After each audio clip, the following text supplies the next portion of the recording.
ఈ సంగతులు గుర్తుపెట్టుకోండి, ఎప్పుడు మర్చిపోకండి. నువ్వు శత్రువు గురించి, సమస్య గురించి, రోగం గురించి, ఇతరత్ర దేని గురించి గొప్పగా ఆలోచించినా, విశ్వసించినా అది నీ కొంప ముంచుతుంది. అది నీకు ప్రమాదం. ఎందుకంటే దాన్ని ఆధారం చేసుకొని దయ్యాలు కదులుతాయి. ఆ విశ్వాసాన్ని ఆధారం చేసుకొని రోగం ఎక్కువ పనిచేయటం మొదలుపెట్టింది. ఆ విశ్వాసాన్ని ఆధారం చేసుకొని సమస్యలు తీవ్రతరం అవుతాయి. లెక్క చేయొద్దు, వాటికి ప్రత్యేకంగా నువ్వు విలువనివ్వద్దు. వాటన్నిటినీ దేవుని దృష్టితో చూడు. వాటన్నీ ఒక పక్క చుట్టూ ఈ తరుముతున్నా నీ దృష్టి దేవుని మీద నుండి మళ్ళీ నీవాకు. ఎందుకంటే ఆయన ముందు ఇవన్నీ ఏం చేస్తాయి? ఏమీ చేయలేవు. కనుక భక్తుడు అన్నట్టు, సకలము చేయగల నీ వైపే నా కనులు ఎత్తుచున్నానని ఆయన వైపే మన కళ్ళు ఉండాలి. దావీదు వలె ఆ దృష్టితో మనం ఉండాలి. ఆఖరికి దోషములు చేసి తెలిసి తెలియని అడుగులు జారి తొట్టుపడి భంగపడి తిరకాసు పడ్డా కూడా వాడెమ్మటే ఆ దయ్యం చేరతాడు.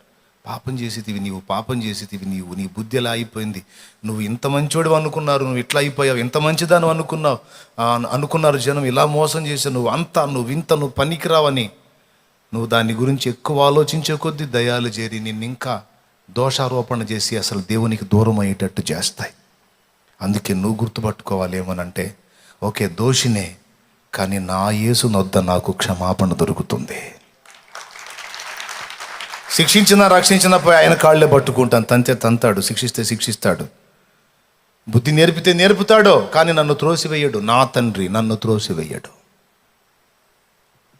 గనుక నేను క్షమాపణకైనా ఆయనే, ఆపదలో సహాయమునకైనా ఆయనే, రోగములో స్వస్థత కొరకైనా ఆయనే, దయ్యములను ఎదిరించడానికి శక్తి కొరకు ఆయనే, అప్పు కొరకు శ్రీమంతుడు ఆయనే, ఆర్థిక ఇబ్బంది కొరకు సమృద్ధి గలవాడు ఆయనే, శత్రు భయం విషయంలో నా పక్షమున నిలిచి నాకు సహాయకుడు ఆయనే, నా సమస్తమునకు చాలినవాడు ఆయనే. గనుక అన్నిటికీ నేను ఆయననే ఆశ్రయిస్తా.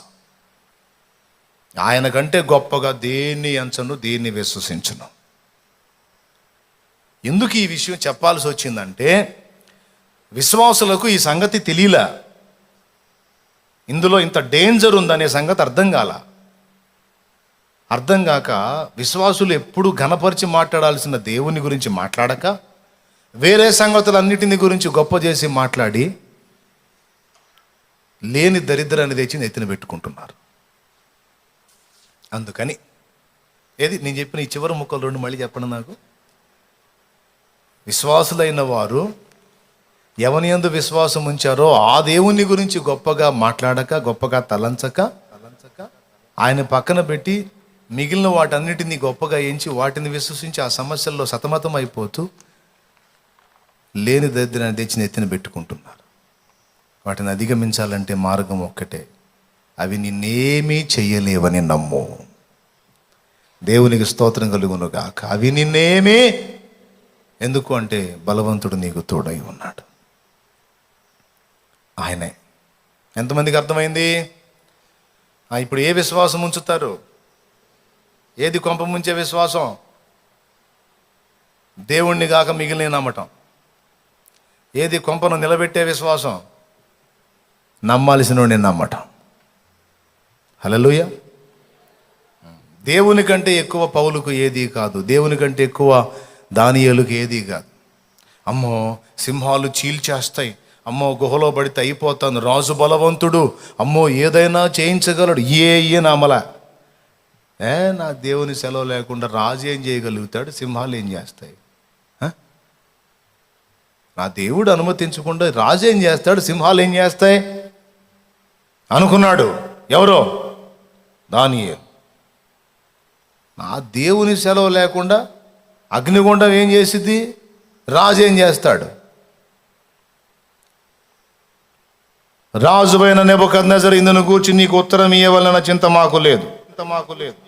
నువ్వు వేడిమి గల అగ్నిగుండంలో వేస్తే దానిలోంచి కాపాడటానికి కాపాడలేకపోవటానికి చేతగాని వాడు కాదు నా దేవుడు. వేడిమి గల అగ్నిగుండంలో నుంచి నా దేవుడు మమ్మల్ని కాపాడగలడు. ఇందును కూర్చి ఉత్తరం ఇవ్వాల చింత మాకు లేదువా అన్నారు. అమ్మ ఎంత లెక్కలేంతనం చూడు. ఒక రాజు కూడా వాళ్ళ దెబ్బకి ఎదవైపోయాడు. ఎదవైపోయాడు పాపం.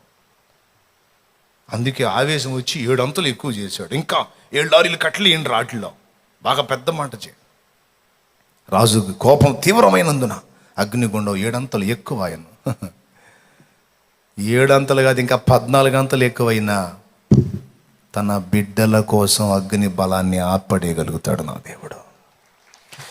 బబులోను దేశమందున ఆ భక్తులు 3 బొమ్మకు మొక్కనందున, బబులోను దేశమందున ఆ భక్తులు 3 బొమ్మకు మొక్కనందున,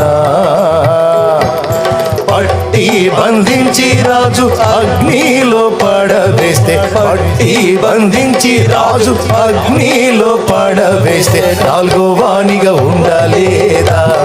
ఓ భక్తుడా రాజు రమ్మని పిలువలేదా? 4వ వానిగా ఉండాలేదా? ఓ భక్తుడా రాజు రమ్మని పిలువలేదా? భయము చెందకు భక్తుడా, ఈ మాయలోక ఛాయలు చూసినప్పుడు. భయము చెందకు భక్తుడా, ఈ మాయలోక ఛాయలు చూసినప్పుడు.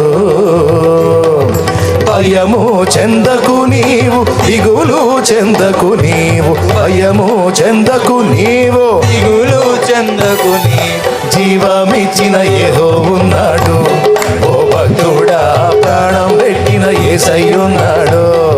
జీవమిచ్చిన ఏదో ఉన్నాడు, ఓ భక్తుడా ప్రాణం పెట్టిన యేసయ్యున్నాడు. భయము చెందకు భక్తుడా, ఈ మాయలోక ఛాయలు చూసినప్పుడు. హల్లెలూయా. అదండి సంగతే. మీ విశ్వాసం ఎటు నిలుపుకుంటారో మీరే, మీ భవిష్యత్తు విషయంలో మీరు ఎలాంటి తలంపులు కలిగి ఉంటారో అవే నిజస్వరూపాలే మీ ముందు నిలబడతాయి.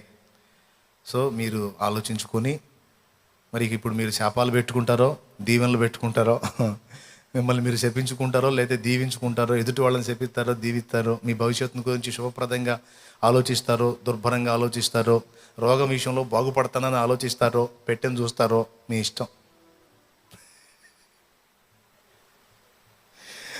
బాగుపడ్డట్టు చూస్తేనేమో కోటల్లో కూర్చుంటావు, అప్పుడు నువ్వు సన్నిధికి వస్తావు నా దగ్గరికి. పెట్టెని చూస్తేనేమో నేను నీ దగ్గర రావాల్సి వచ్చింది. దేనికి? మోసుకొని పడక. అది ఏం చూస్తున్నావు? నువ్వే దేవుని సన్నిధికి వస్తున్నావు. ఆమేన్. దేవునికి స్తోత్రం కలుగును గాక. నువ్వు బాగుపడుతున్నావు, దేవుని శక్తి నిన్ను తాగుతుంది. లోకాన్ని ముంచిన తెగులు నిన్నేమీ చేయలేదు. దేవుని యొక్క గొప్ప ప్రభావం నిన్ను తాగుతుంది. నూతన జీవం నీలోనికి ప్రవేశిస్తుంది.